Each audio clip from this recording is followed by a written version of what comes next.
Hello students. आज हम cell theory के बारे में पढ़ेंगे। ये सारा कुछ आज मैं लिख कर लाई हूँ। तो आज हम सेल थ्योरी के बारे में पढ़ेंगे।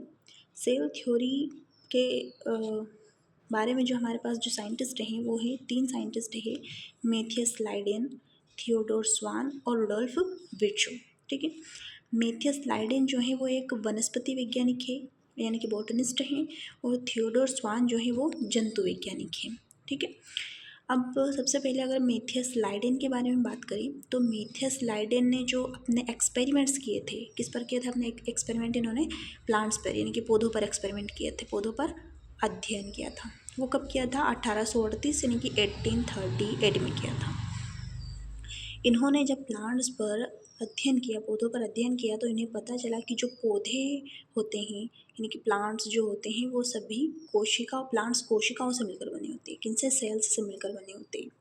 ठीक है। जो मैंने आपको कल बताया था सेल के बारे में, वही सेल है ये। उस सेल से मिलकर बने होते हैं क्या? पौधे। ठीक है। ये मैथियस लाइडेन को अपने एक्सपेरिमेंट में पता चला था। उसी के बाद दूसरे साइंटिस्ट आए हमारे पास, थियोडोर स्वान। इन्होंने अपने एक्सपेरिमेंट 1839 में किए।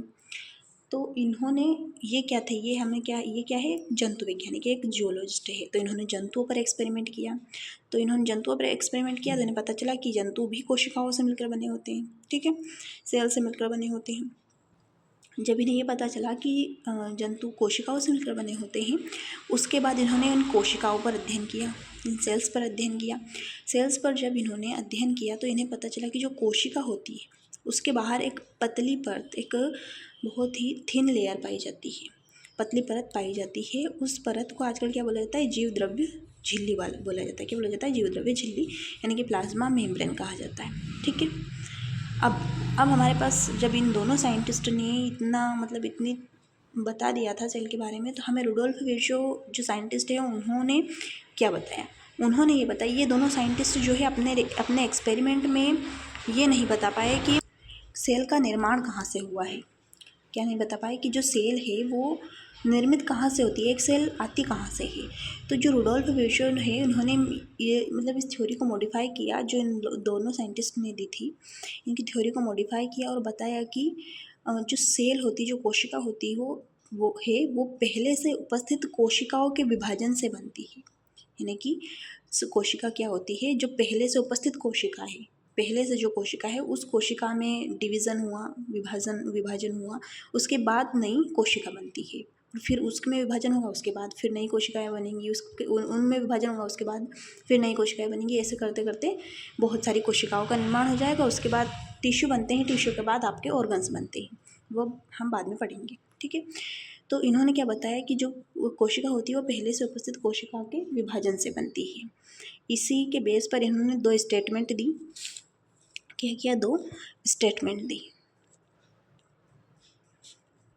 क्या स्टेटमेंट थी? वो स्टेटमेंट है ओमनिस सेलुला ई सेलुला। इसका मतलब ये होता है कि कोशिका जो होती है वो पहले से उपस्थित कोशिकाओं के विभाजन से बनती है।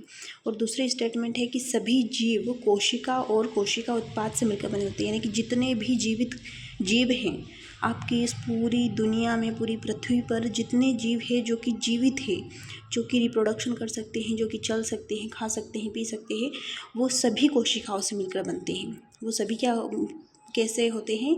एक छोटी सी कोशिका से मिलकर बने होते हैं। उस कोशिका के द्वारा ही उनकी पूरी लाइफ जो होती है वो कंट्रोल होती है।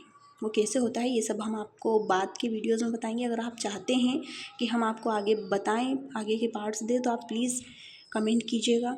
इसको हम नेक्स्ट पार्ट में हम सेल के स्ट्रक्चर के बारे में पढ़ेंगे। जो हमने कहा आपको कल, जो प्रोकैरियोटिक और यूकैरियोटिक सेल के बारे में बताया था, उनके स्ट्रक्चर के बारे में पढ़ेंगे।